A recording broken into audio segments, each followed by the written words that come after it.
So friends, Donald Trump's nominees, his picks for various cabinet positions, continue to struggle. What does that say about Donald Trump's power and influence? What does it say about the Republican senators who are pushing back? Let's talk about that, because justice matters.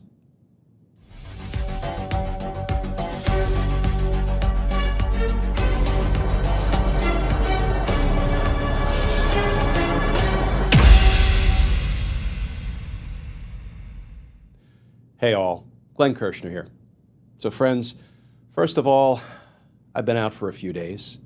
Thank you to those of you who sent me messages saying, Glenn, we usually see a Justice Matters video every day, and we haven't seen one in a few days. I had some surgery to contend with, and today is my first day being able to get back to the office, back to the studio, so I may be moving a little bit more slowly today. I may be thinking a little bit more slowly today, but it's good to be back with you all.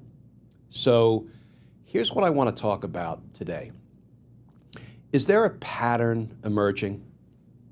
By all accounts, Donald Trump wanted Senator Rick Scott to be Senate Majority Leader, and he was rejected by the Senate Republicans. Donald Trump announced he was nominating Matt Gaetz to be Attorney General, and now Matt Gaetz is out. Next up, Donald Trump wants Pete Hegseth to be Secretary of Defense, and boy, is the Hegseth nomination struggling. So here's the question. Is Donald Trump's influence waning even before he's sworn in? Let's start with the new reporting. This headline from NBC News: Trump's pick for Defense Secretary, Pete Hegseth, is in peril in the Senate. And that article begins, President-elect Donald Trump's pick to lead the Defense Department, Pete Hegseth, is in peril as Senate Republicans grow increasingly concerned over allegations of drinking and reports about his treatment of women. As many as 6 Senate Republicans, perhaps more, are currently not comfortable supporting Hegseth's bid to lead the Pentagon as new revelations about his past continue to be made public. 3 Republican sources with direct knowledge of his nomination process said, given Republicans' slim Senate majority in the next Congress, Hegseth, a former Fox News host, can afford to lose only 3 GOP votes, assuming all Democrats vote against him. Senator Joni Ernst, who is on the Armed Services Committee, would not commit to support Hegseth's nomination and said she planned to grill him about news accounts of allegations of alcohol abuse, mistreatment of women, and financial mismanagement. Hegseth, an Army National Guard veteran, was accused of sexually assaulting a woman in California in 2017, according to a police report made public after Trump announced he would nominate him for Defense Secretary. Hegseth, who was not charged, denied the woman's allegations, saying the encounter was consensual, although he did pay an undisclosed amount as part of a settlement with her. Separately, NBC News reported Tuesday that Hegseth's drinking concerned his colleagues at Fox News, according to 10 current and former Fox employees. 2 of them said Hegseth smelled of alcohol before he went on air on more than a dozen occasions. Hegseth did not respond when he was asked for comment on those allegations Tuesday evening at the Capitol. And friends, there's actually another Trump nominee, this one to head up the DEA, the Drug Enforcement Administration, who withdrew his name from consideration. This one sort of flew under the radar.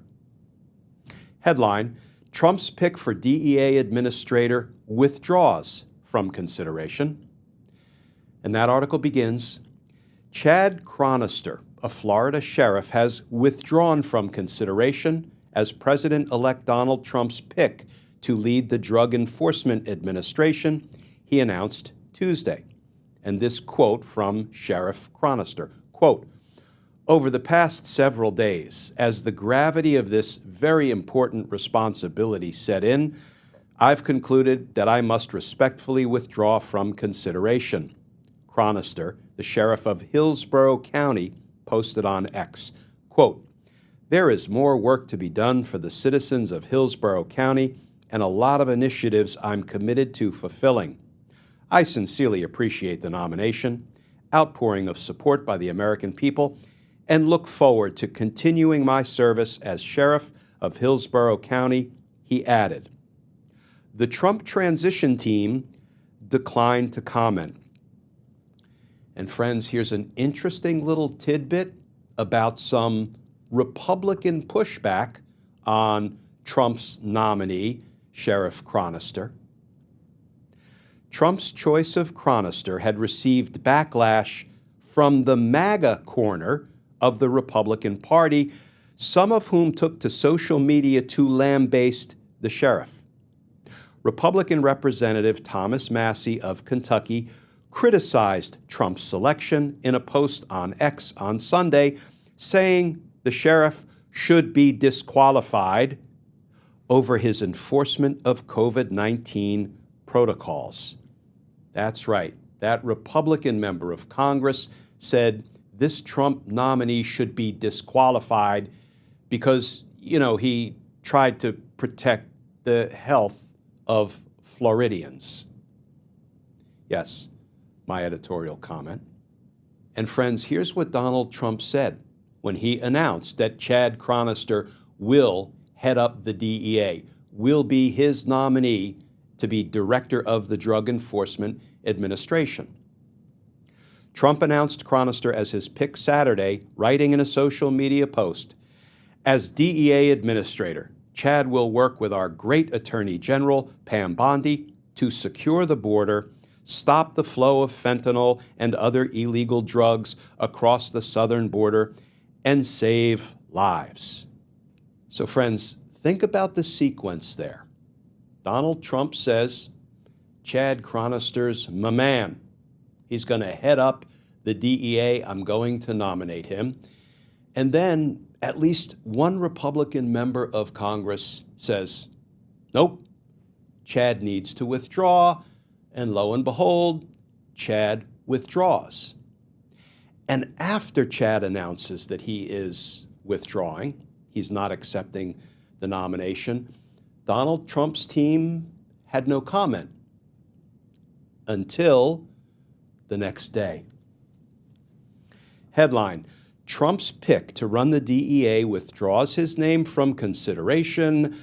Trump says he pulled the plug. That article begins, Chad Chronister, Donald Trump's pick to run the Drug Enforcement Administration, has withdrawn his name from consideration for the job, becoming the second person selected by the president-elect to bow out quickly after being selected for a position requiring Senate confirmation. Trump says he pulled the plug. Chronister, the sheriff of Hillsborough County, Florida, said Tuesday in a post on X that he was backing away from the opportunity, which he called the honor of a lifetime. On Wednesday, Trump claimed he was the one who made the call. Quote, "He didn't pull out, I pulled him out, because I did not like what he said to my pastors and other supporters," Trump wrote on Truth Social, his social media website. So when did Chronister allegedly say something to Donald Trump's pastors? Get this. In March 2020, going on 5 years ago now, in March 2020, Chronister arrested the pastor of a megachurch who held services with hundreds of people and violated a safer-at-home order in place aimed at limiting the spread of the coronavirus. And this quote from Chronister nearly 5 years ago, quote, "Shame on this pastor, their legal staff, and the leaders of this staff for forcing us to do our job. That's not what we wanted to do during a declared state of emergency, Chonister said at the time. We are hopeful that this will be a wake-up call. Okay, friends, so maybe I'm not great with timelines, but it seems like nearly 5 years ago now, Sheriff Chronister enforced Florida state law during a declared state emergency against this particular pastor. Donald Trump recently named Chonister as the person he wanted to head up the DEA. Chonister announced that he wasn't accepting the nomination and withdrew his name, and the Trump team had no comment. But then the next day, Trump said, whoa, I pulled the plug on Chonister because I don't like what he said to my pastors nearly 5 years ago. Does that ring true? Well, friends, it does feel like there is something of a pattern emerging. Rick Scott as Senate Majority Leader? Nope. Matt Gaetz as Attorney General? Nope. Sheriff Chronister heading up the DEA? Nope. And now it looks like maybe Pete Hegseth, who Donald Trump says he wants as Secretary of Defense, Hegseth might be on the fast track to nope himself. Does it feel like it might be a pattern here, friends? And let's face it, the Senate Republicans haven't even gotten around yet to Kennedy and Cash, Tulsi. Might it be that now they are comfortably reelected back in their cushy offices in the United States Senate, that the Senate Republicans will actually exercise their independence, push back on unqualified Trump nominees? Might it be that the Senate Republicans are actually finally ready to stand up for their own constituents and, to protect the safety and security of all Americans? Might this be something of a team of rivals situation? We can sure hope so. Because justice matters. Points of light, friends. We're going to keep looking for the points of light while acknowledging, not ignoring, the darkness. Friends, I've missed you all. I'm glad to be back after a few days of downtime. Please stay safe. Please stay tuned. And I look forward to talking with you all again tomorrow.